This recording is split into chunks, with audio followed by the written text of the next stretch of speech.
At one point or another in your life, you've probably been involved with a team or a group. I know I have, but the question is whether or not to consider that group a team or to consider that team a group. Usually, a group is defined based on their members who interact with one another, usually face to face, to reach a common goal.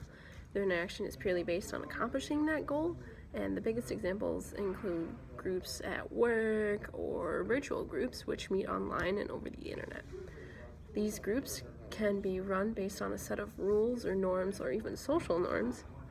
All of this serves to give the group its guidelines by which to follow their communication and achievement.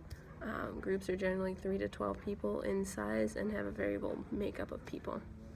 The one thing that ties them together is the completion of that common goal, though.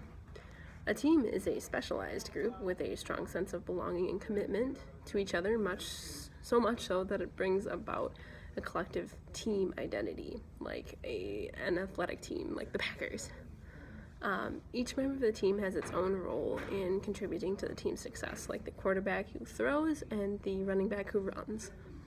One team member's strengths can be another's weakness, which makes teamwork more beneficial in the balancing of individual input. To achieve success, each team member in their own role had to contribute what their strength was.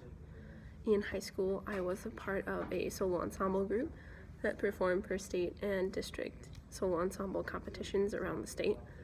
I was the alto of my group of 6 singers. In the group, we had 2 sopranos, the alto, 2 tenors, and a bass. We performed the Song of Love by Paul McCartney, and each of us were given our own musical scores to perform.